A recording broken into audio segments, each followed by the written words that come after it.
Tonight, breaking news, air traffic control in multiple cities now affected by this government shutdown. Newark, Nashville, Dallas, Chicago, all among them. More air traffic controllers forced to work without pay, now calling in sick tonight. The FAA now warning at least 8 major air traffic control facilities facing staffing shortages tonight. What about the passenger planes in the air, and authorities now warning of delays that have already begun? Tonight, the new threat from President Trump, saying some federal workers who've been furloughed in this shutdown might not get back pay, saying some of the workers, quote, really don't deserve to be taken care of. Members of Congress still getting paid with no solution in sight.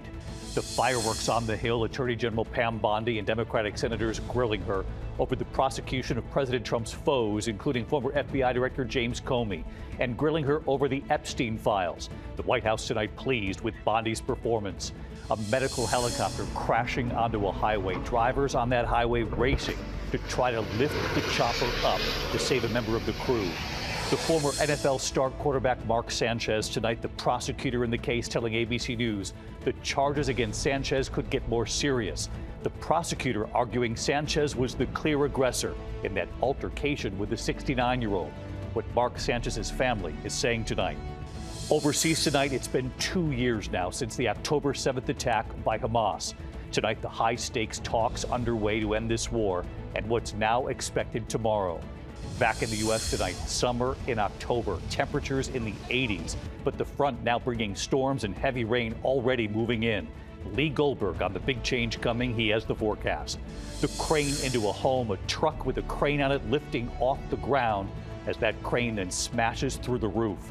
The hot air balloon crashing into power lines. There is late word on the condition of the pilot tonight.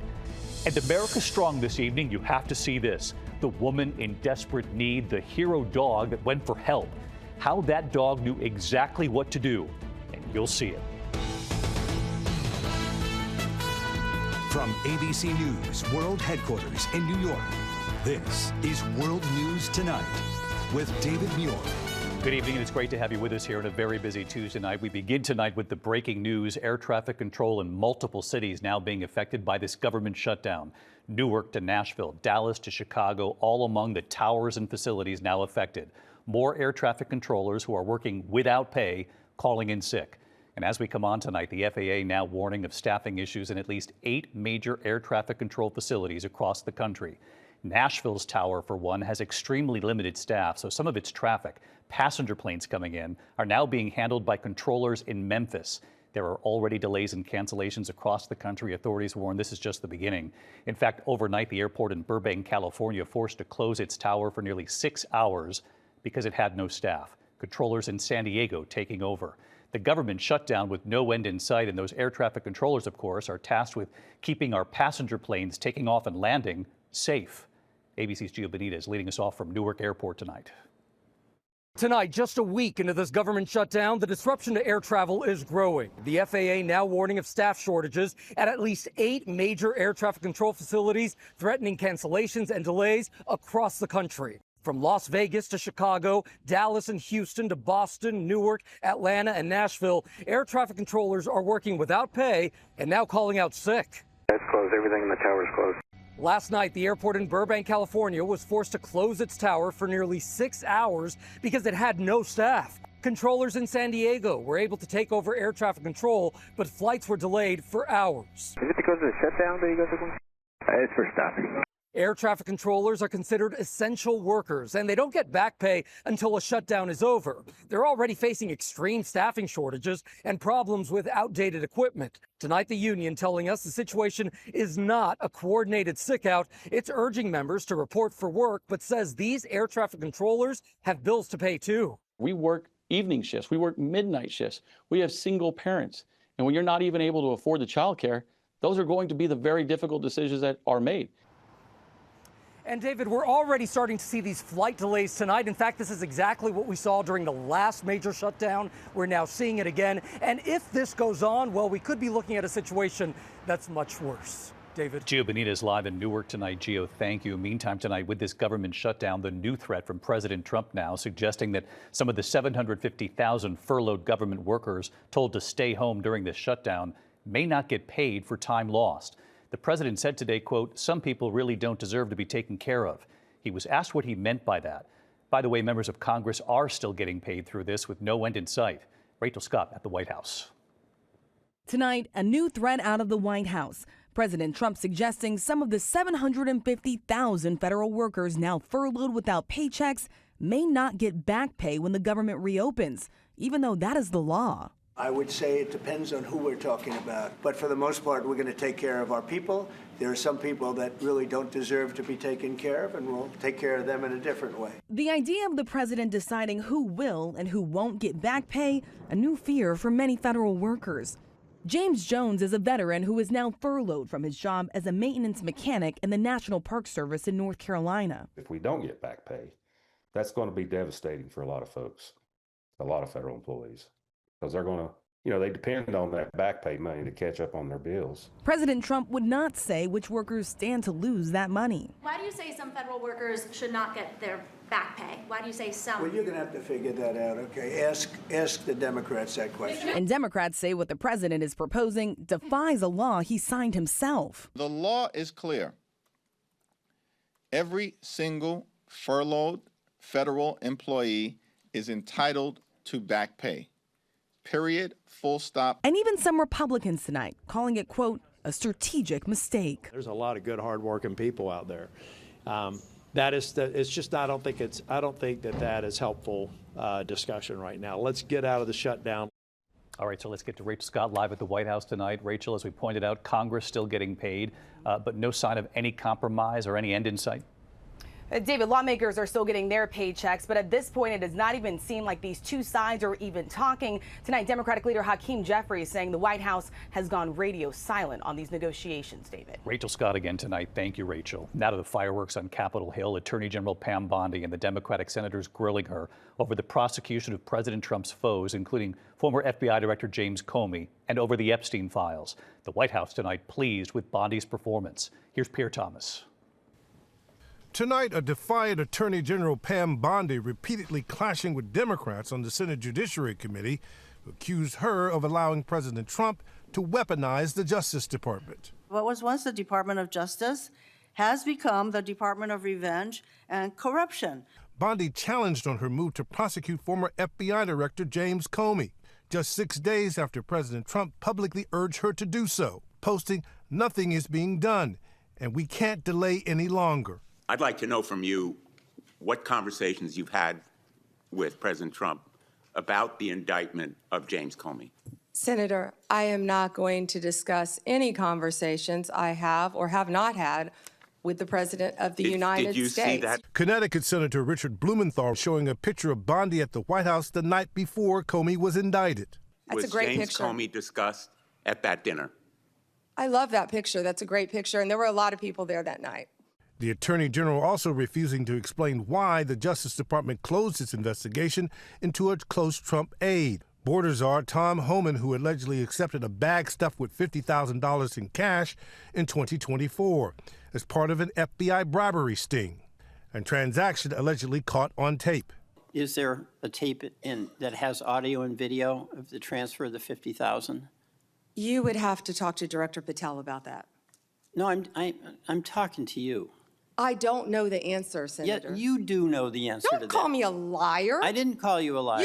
Bondi declining to say what happened to the $50,000 in cash or whether Homan even took the money. General, do you know? I said that. Do you know sitting here whether All he took I the know money? is that Deputy Attorney General Todd Blanche and FBI Director Patel said there was no case. The Attorney General also grilled about the Justice Department's refusal to hand over all its files and to sex offender Jeffrey Epstein, and whether the president himself was named in the files. So who gave the order to flag records related to President Trump? To flag records for President Trump? To flag any records which included his name. I'm not going to discuss anything about that with you, Senator. Eventually, you're going to have to answer for your conduct in this. But as Democrats demanded answers, Republicans heaping on the praise. Our families are safer because you are returning the Department of Justice to its core function, which is enforcing the law and locking up bad guys. David, the White House said to be pleased with the AG's performance. This is former FBI Director James Comey, and Trump nemesis is due in court tomorrow morning to face arraignment on charges of lying to Congress and obstruction. David? And you'll be following that for us, Pierre Thomas, tonight. Pierre, thank you. Now to the storms and heavy rain tonight. A cold front moving in from Kentucky right through the Ohio Valley, then east. From this summer and October we've been seeing to a dramatic change on the way. The images already tonight, streets turned into lakes in Louisville, Kentucky. You can see the cars stranded there. Let's bring in WABC Chief Meteorologist Lee Goldberg, tracking it all for us. Lee? Indeed, David, we're tracking a sharp cold front. It's sweeping the summer warmth off the East Coast. We're going to go from 80 today in New York to 48 by Thursday morning. The front also bringing up to 3 inches of rain from Louisville to Lexington behind the front. Frost advisories and freeze warnings. In fact, Detroit went from 85 to 55. Rain delaying the Tiger game, but they're drying out. That air comes into the northeast, 80s turning into 60s and 50s. Jerry formed in the Atlantic today, 10th named storm of the season, heads to the Leeward Islands, probably brushes that area Thursday into Friday. Tropical storm watches there, goes to a Cat 1 or 2 east of Bermuda later in the weekend. David? Big change coming. Lee Goldberg, thank you. Tonight, the FAA is investigating the crash of a medical helicopter on a busy highway in Sacramento. Drivers on that highway then racing to try to lift the chopper up to help rescue someone. Matt Gutman with the images tonight. The chopper had just lifted off from Sacramento's UC Davis Medical Center when it suddenly started coming down fast.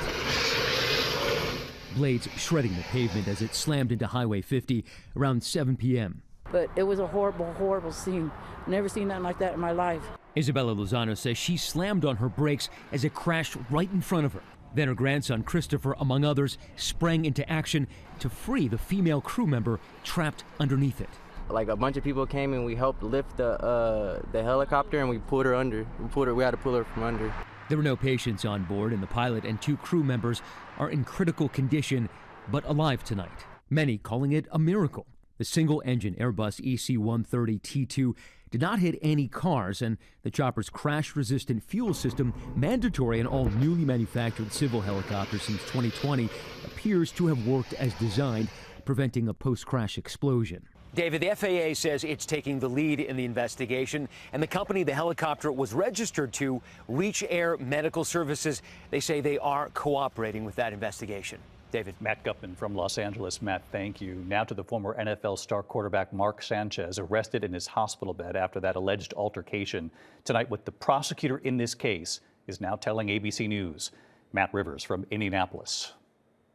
Prosecutors telling ABC News tonight they are not ruling out upgrading more charges against former New York Jets quarterback Mark Sanchez. The lead prosecutor, Ryan Mears, telling me video evidence determined Sanchez, who's now charged with a felony, was the clear aggressor when he attacked 69-year-old Perry Toll over parking. Toll, a delivery truck driver, was in the middle of his shift when Sanchez approached. The confrontation doesn't necessarily make a ton of sense. Aggravated battery is even a more serious charge or crime that could potentially be at play here. The altercation happening right there. Police saying Sanchez attacked the delivery driver. The driver then responding, they say, in self-defense, using pepper spray, even stabbing Sanchez several times. Bleeding, he then takes off down that alleyway. Around 12:30 a.m. Saturday, Sanchez, now a Fox Sports analyst, is seen here bloodied in surveillance video obtained by the New York Post. The former NFL star clutching his chest, stumbling. Toll telling police he thought Sanchez was, quote, trying to kill me.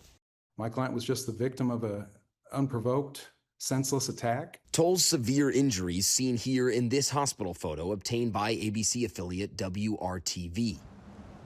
David, Sanchez underwent surgery and has since posted bond. His family says he is focused on his recovery and at this point is focused on the legal process moving forward. David? Matt Rivers reporting for us. Matt, thank you. Overseas tonight, it's been 2 years now since the October 7th attack by Hamas. Well, tonight, the high-stakes talks underway to end this war and what's now expected tomorrow. Ian Pannell in Tel Aviv for us. Real hope tonight, 2 years after Hamas' deadly attack on Israel, as peace talks ramp up in Egypt. Top officials from the US, Qatar, Turkey and Israel set to join tomorrow as momentum grows for a deal to end the war and bring all the remaining hostages home. Israel today pausing to mark the moment Hamas attacked, killing 1,200 people, taking 251 more hostage. On the morning of October 7th, 2023, thousands of Hamas militants stormed across the border into Israel, many of them coming here where there was a music festival taking place. At the sound of gunfire, panic and terror spread through the crowds as they tried to escape as a gunman opened fire. Tal Haimi died defending his kibbutz, his body still being held by Hamas in Gaza. Tonight, his cousin Udi praising President Trump's push for peace. Has President Trump's direct involvement in this made a difference? This would not have happened. This wouldn't have happened without the direct involvement of President Trump. I have no doubt in my mind. Our team on the ground in Gaza, where 2 years of bloody war have left over 67,000 dead, according to the Hamas-run health ministry. Ahmed Temraz skeptical a deal can be reached, saying Gaza is a graveyard for the living. Our lives are not a toy in your hands. It's enough. David, President Trump today meeting with freed American hostage Edan Alexander at the White House and the family of Omar Nutra, whose body is still being held by Hamas, saying tonight we are very close to making a deal that'll bring peace to the Middle East. David. Ian Panel with us from Tel Aviv, who's been covering this war from the start. Ian, thank you. When we come back, a hot air balloon crashing into power lines, the images coming in, and there's news on the pilot's condition tonight. Also, the crane into a home, the truck with a crane on it, the truck lifting off the ground as the crane smashes right through that roof. And later, America Strong. Tonight, you have to see this. The grandmother in desperate need, the hero dog that went for help, how the dog knew exactly what to do, going up to the deputy's car. And you'll see this in a moment. Tonight, the crane crashing into a home in Hamilton Township, New Jersey, near Trenton. Aerial video showing the long arm of a crane nearly slicing through the roof of this home. That crane was mounted on a truck that actually lifted off the ground. No one was hurt. When we come back here, a hot air balloon crashing into power lines. There's news on the pilot tonight. And then that hero dog. Tonight, authorities are calling him the real-life Lassie, and you'll see why. To the index of other news, a hot air balloon colliding with power lines in Albuquerque. The balloon still inflated as crews safely removed it. The pilot was not hurt. This is the second balloon to hit power lines during the city's hot air balloon festival this year alone. Well, tonight, Taylor Swift on all this talk of a possible Super Bowl performance. Swift revealing on The Tonight Show that she'd been asked by Jay-Z how she feels about doing the show, but that the conversation was never an official offer. By the way, she did add that if she was officially asked, she wouldn't be able to do it, saying she's, quote, too locked in to do the show anyway, so busy with her schedule. When we come back here tonight, you have to see this. The woman in desperate need, the hero dog who saved the grandmother, and you're not going to believe it, but you've got to see it. ABC World News Tonight with David Muir, sponsored by Afrin. Finally tonight here, America Strong. The instincts of the family dog, determined to get help. Tonight in Destin, Florida, the incredible rescue thanks to a family dog who they're now calling the real-life Lassie. Deputy David Muir from the Okaloosa County Sheriff's Office answering the call. A missing 86-year-old grandmother. She was walking her son's dog, but never returned. A distraught grandfather calling 911 about his missing wife. She never takes more than 10 or 15 minutes. It's almost an hour now. It's over an hour now. That grandfather giving a description of his wife and the missing dog named Eeyore. Deputy Miller searching the neighborhood, and then... There's the dog. Hi, baby. Suddenly spotting the dog running right up to the police car. Hi, baby. Where's your mama? And watch this. The family dog, Eeyore, guiding the deputy from the street to the backyard. Tell me where mama is. And then right to a nearby golf course. Show me. Deputy Miller using her flashlight in the darkness. Then... Ma'am? The deputy spotting the missing grandmother right there on the ground in the distance, running to her. I've got you, ma'am. Radioing for help. 322 SO. She's laying here on the sidewalk, alert and conscious. And then listen to the question from that grandmother. Where were you when I found you? I was in front of that house right there. And the dog brought me over. Mm-hmm. Oh, you're such a good boy. You're so good. That grandmother safe and sound thanks to that deputy and to the dog who guided the deputy right to the woman in need. Right here tonight. Good evening, David. Okaloosa County Sheriff Eric Aden, proud of his deputy and proud of one very good boy. The old adage of dog is a man's best friend. In this case, dog was truly a woman's best friend. It shows the true unconditional love and the instincts that a dog can bring in times of need. Dogs are as pure as it gets, and we're glad Grandma is safe. I'll see you right back here tomorrow. Good night. David Muir, the most watched newscast in America. And now, ABC's World News Tonight has won the Emmy for Best Live News Program for the third year in a row.